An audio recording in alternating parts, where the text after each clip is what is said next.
की सुविधा थी, साथ साथ गंगा एक्सप्रेसवे से अगर आपने प्रयागराज की दूरी तय की तो यात्रा को बड़ा शानदार बना देगा। वर्ल्ड क्लास इंफ्रास्ट्रक्चर के लिए आज का यूपी जाना जा रहा है।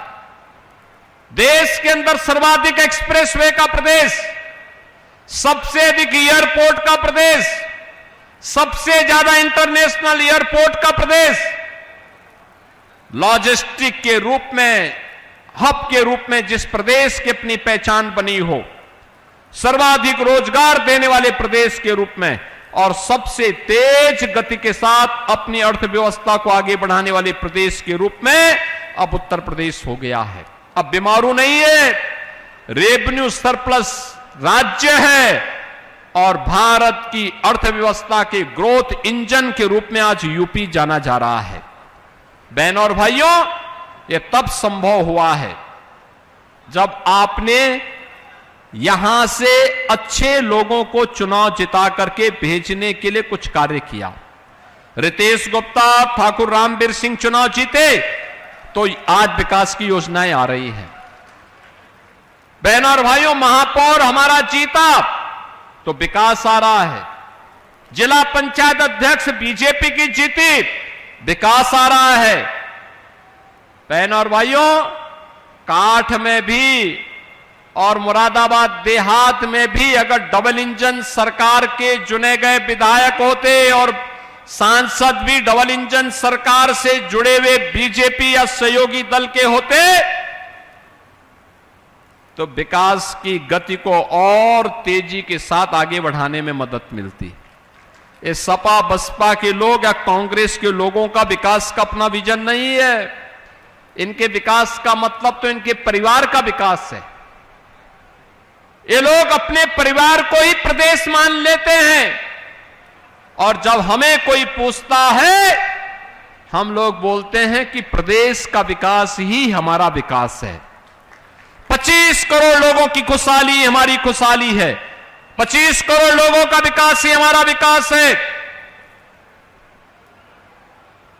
आज यही कारण है उत्तर प्रदेश तेजी के साथ विकास के पथ पर अग्रसर होकर के एक नए मॉडल को प्रस्तुत कर रहा है। अब उत्तर प्रदेश में दंगे नहीं होते, अब उत्तर प्रदेश में उपद्रव नहीं होते।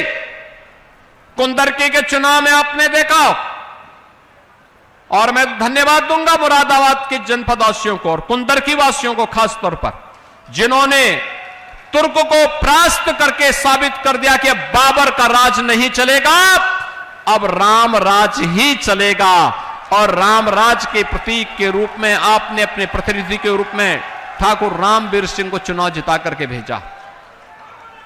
ये समाजवादी पार्टी की सोच बाबरी सोच है। ये बाबरी सोच विध्वंसक सोच होती है। ये बाबरी सोच कभी संबल के हरिहर मंदिर के अस्तित्व के साथ खिलवाड़ करती है। ठीक 500 वर्ष पहले संबल के साथ यही त्रासदी घटित हुई थी। अगर तत्कालीन समाज जागरूक होता, संबल में हरिहर मंदिर का कोई बाल बांका नहीं कर पाता, वहां के 67 तीर्थों का कोई बाल बांका नहीं कर पाता, वहां के 19 कूपों पर कोई जबरन कब्जा नहीं कर पाता, वहां पर कोई जबरन धर्मांतरण करके स्थानीय लोगों को जबरन आक्रांताओं के पीछे चलने के लिए मजबूर नहीं कर पाता। ये जो कांग्रेस और समाजवादी पार्टी की विभाजन करने की नीति है, यही बाबरी सोच है। ये जातिवाद के नाम पर बांटना, क्षेत्र और भाषा के नाम पर बांटना, जातीय मुद्दों को उठा उठा करके समाज में विद्वेष पैदा करना, जिससे राष्ट्रवादी समाज कमजोर हो और जो लोग अपने विध्वंसक मंसूबों के साथ निगलने को तैयार होते हुए दिखाई देते हैं संस्कृति को, उन लोगों को मजबूत किया जा सके। याद करिए आज जो पैसा हम मंदिरों के पुनरुद्धार के लिए दे रहे हैं, सुंदरीकरण के नाम पर दे रहे हैं, पैसा पहले भी था। वह अंतर यह था, पहले पैसा पौराणिक और ऐतिहासिक स्थलों के लिए नहीं जाता था, पहले ये पैसा कब्रिस्तान की बाउंड्री के लिए जाता था, अब ये पैसा किसी मंदिर को सुंदर स्वरूप देने के लिए जाता है। अब ये पैसा रामायण वाटिका में खर्च होता है, अब ये पैसा संविधान वाटिका बनाने में खर्च होता है, अब ये पैसा सेना के शौर्य को सम्मानित करने के काम आता है। यही अंतर है। पिछली सरकारों की सोच कब्रिस्तान की सोच थी, पिछली सरकारों की सोच तुष्टीकरण की सोच थी, इसलिए विकास नहीं होता था, दंगे होते थे, उपद्रव होते थे। और आज हमारा यूपी नो कर्फ्यू नो दंगा, अब है यूपी में सब चंगा। अब यूपी में सब चंगा है, कोई कर्फ्यू नहीं, कोई दंगा नहीं।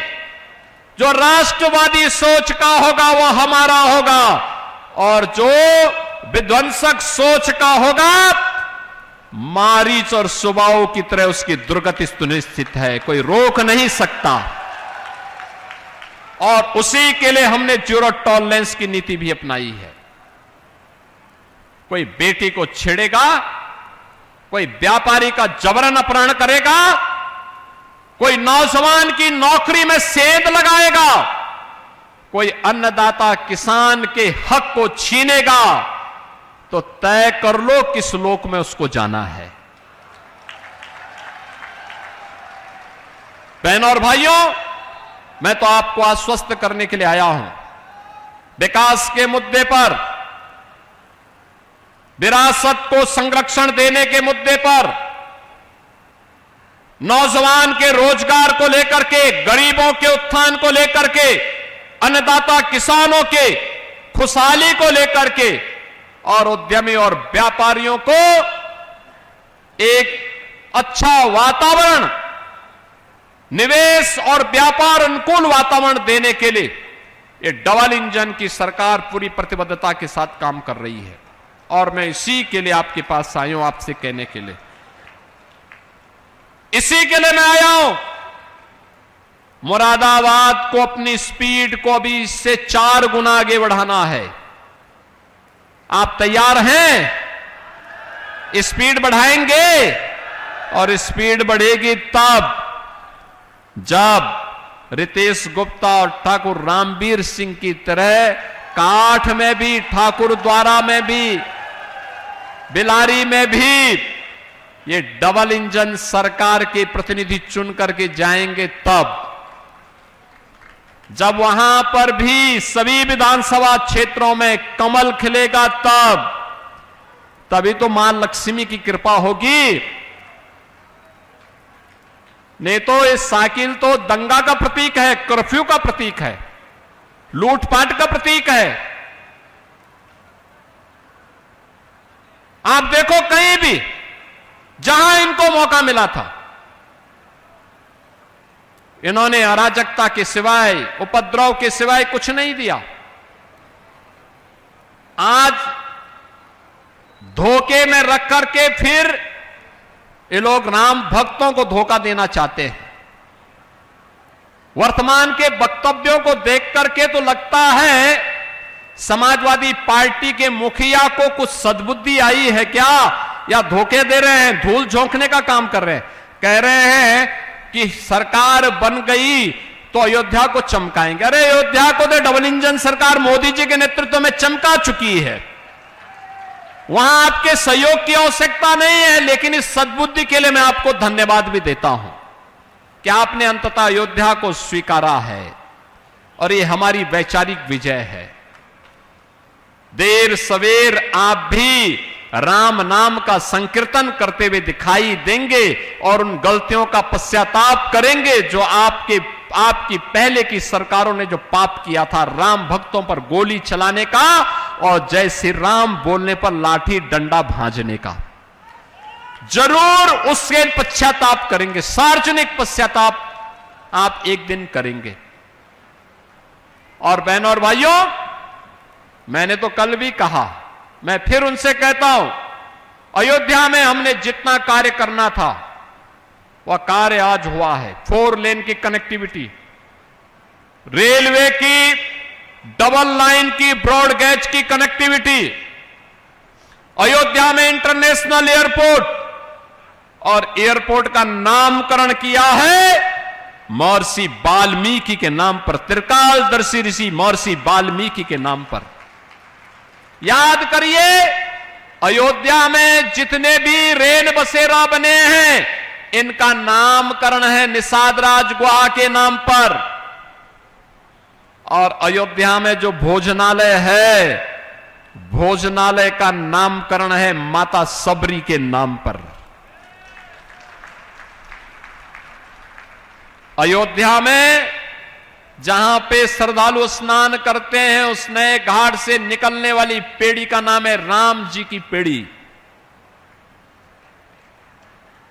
अखिलेश जी, आपकी सरकार ने तो इन राम भक्तों पर गोलियां चलाई थी। आज की अयोध्या फिर से त्रेता युग का स्मरण करा रही है।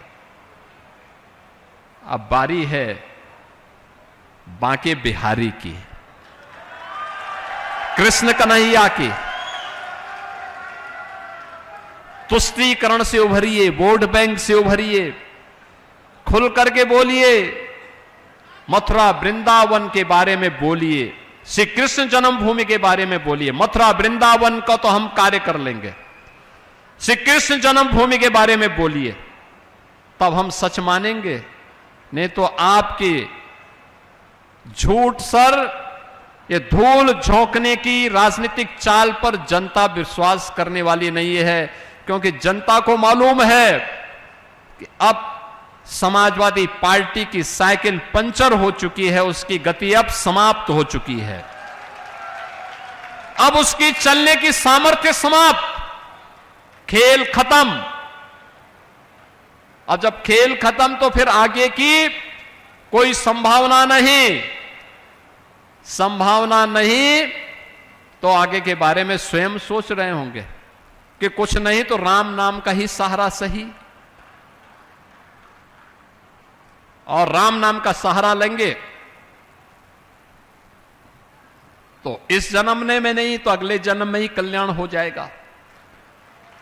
बहुत सारे लोग हैं जो अपने कल्याण के लिए कुछ न कुछ करते हैं, और इसलिए बहनों और भाइयों, हम किसी धोखे में न रहे। मुरादाबाद आज जिस पहचान के लिए आगे बढ़ा है, उस पहचान को आगे बढ़ाने के साथ हम कार्य करेंगे। गुरु जंबेश्वर मंदिर में कॉरिडोर के विकास के लिए सरकार कार्य करेगी, और साथ साथ एक श्री राम जन्मभूमि आंदोलन के दौरान श्री राम जन्मभूमि मुक्ति यज्ञ समिति का गठन हुआ था 1983 में। मेरे पूज्य गुरुदेव पूज्य महंत अवैद्यनाथ जी महाराज उस यज्ञ समिति के अध्यक्ष बने थे, और उनके साथ महासचिव के रूप में काम करने वाले जो महापुरुष थे श्री दाऊ दयाल खन्ना, इसी मुरादाबाद की विभूति थे, दाऊ दयाल खन्ना जी के नाम पर। बहनों और भाइयों, लाइन पार के उस नगर का नाम हम दाऊ दयाल खन्ना नगर करेंगे।